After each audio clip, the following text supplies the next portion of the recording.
What is going on, everyone? I'm coming at you with some One Piece gameplay. Today we are featuring the brand new structure deck leaders, Luffy and Yamato.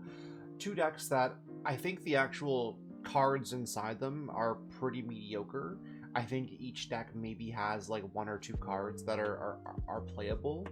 And though the leaders are pretty cool, I'm not really sure how they will do in the meta. I do think that Yamato is going to be very strong for yellow, as it really reinforces that defensive playstyle that yellow has been taking. As for Luffy, I do see some merit to playing him if you are running a fairly aggressive removal heavy build. Luffy being a character that can really benefit from those removal cards. We're going to go ahead and we're going to see Yamato open with a Charlotte Pudding. This pudding is going to search and find a Sanji. And we're going to see a pass from the Monkey D. Luffy player. Not a ton of options there. We're going to see this pudding swing 5 at leader here, which they're going to opt to take, followed by another 5k swing at leader as well, which they're going to counter out of. With a new card from the structure deck, I do believe that this Luffy list is playing a bit more of the starter deck cards, which, again, I'm not sure how good the Luffy deck is. I think maybe Shanks is playable from the list, but we're going to see a 5k swing at the pudding, and pudding is going to go down. And then we're going to see an Isuka played down, and we're going to see them pass turn. And Yamato's in a great spot, hasn't taken any life yet, and has managed to chip away 2 life from the lead player. And we're going to see a 5-cost Yamato come down. And the 5-cost Yamato is a welcome addition from the starter deck.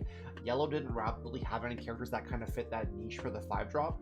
So we're going to see it instantly answered by Sakazuki, though. And then the rest of Dawn's going to be added to Luffy for a 6k swing at leader here. And I think the best way to play against Yamato is try to whittle down their hand as much as you can. Decks that can kind of burn through resources are really great. Yamato is going to swing here at leader 4-5, and we're going to see that taken. And then they're going to see a 7-cost Charlotte Linland come down, and they're going to gain a life back. Black already down to 2 life, so it's kind of hard to justify trashing another one.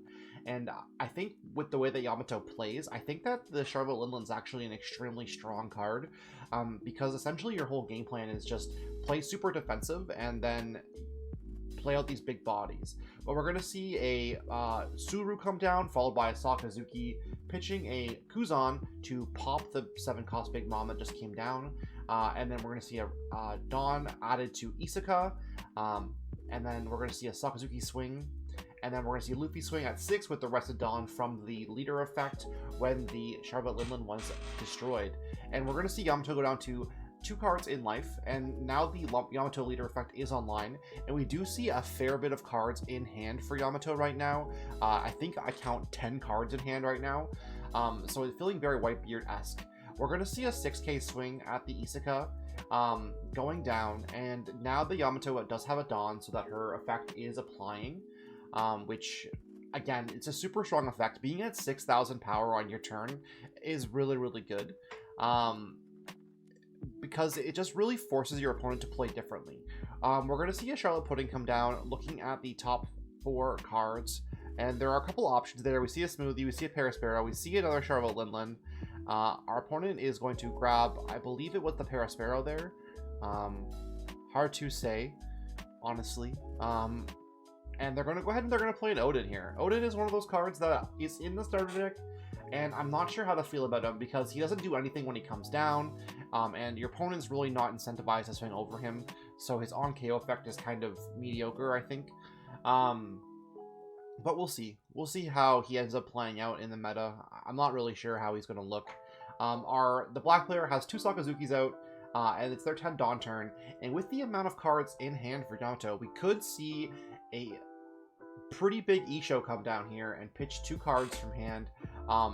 We haven't really seen our opponent be forced to counter out of anything, but we're going to see an Isho come down here, and that is going to force our opponent to pitch 2 cards from hand, which is always nice. We're going to see a Sanji and a Yamato pitched, but they still do have like 8 cards in hand after that. So the problem with decks that want to play this style is they do get punished pretty heavily by super aggro decks.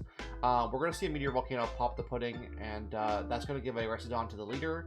And then we're going to swing 7 from Sakazuki, 7 again, Sakazuki, and then 6 at leader, just forcing cards out of hand. And now our opponent is whittled down to 5 cards in hand and 2 life. So based on the situation, our black player here has a pretty commanding position on the board, just due to having, you know, 3 massive bodies and the ability to just kind of load up their bodies and swing at life. They don't necessarily have to go for game next turn, but they do have a clock though, because Yamato does have another 7-cost Charlotte Linlin in hand. We're going to see a Odin swing at the Sakazuki, which is going to get countered out of, and then we're going to see another swing at the Sakazuki as well, which they're going to think about.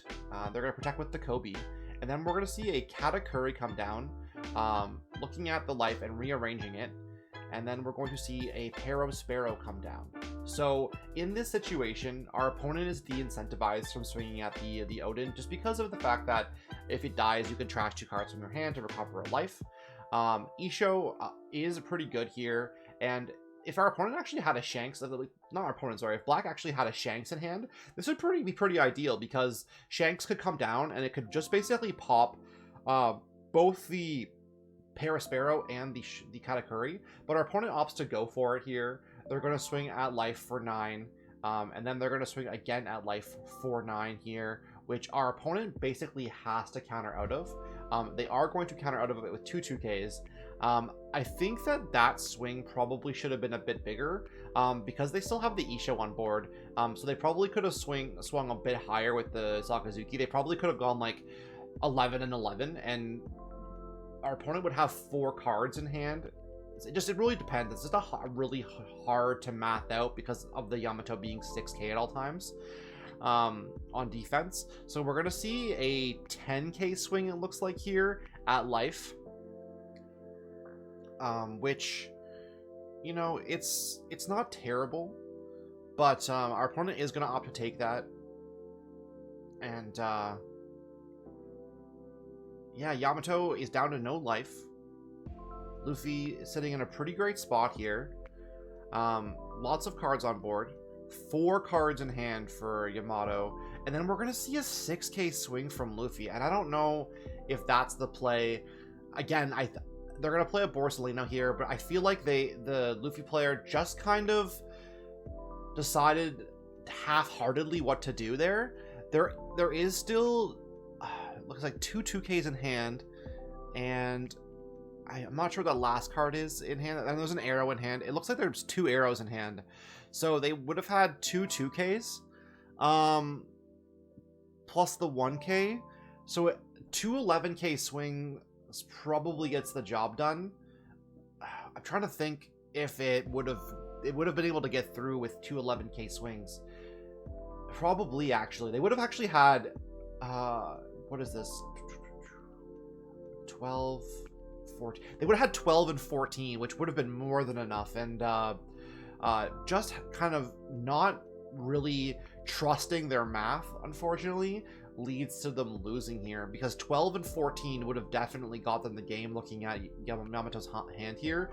To get out of the 1 swing, they pitched 2 2Ks, and they only have 2 more 2Ks in hand. So 12 and 14 would have definitely won them there, because they only had used 2 Dawn at that point. So yeah, 12 and 14 would have been enough. Sorry, 12 and 12, or it's hard to say. I can't do math. But I think they would have had the game there. We're gonna see a Odin swing at life, which is gonna be blocked by Borsalino, just because it has double attack and you can't let that go through. So now our Katakuri player, now the Yamato player, sorry, is going to think about swinging with their Katakuri potentially, which they are going to do here. There's a couple of ways that they could get game here. They could go for lethal with just the Dawn they have on board here, or if they have another Katakuri in hand, they could play it before this last swing. It doesn't look like they have another Katakuri in hand here, so there's only going to be math to do this. We're going to see a big swing at 10K from Parasparrow, and then another 9K swing from Yamato, and they're not going to be able to counter out of it. They had 2 2Ks, but they were 1K counter short to get out of it. So that's going to be the game. Yamato taking the first matchup. I hope you guys enjoyed this, but until next time, Monty out.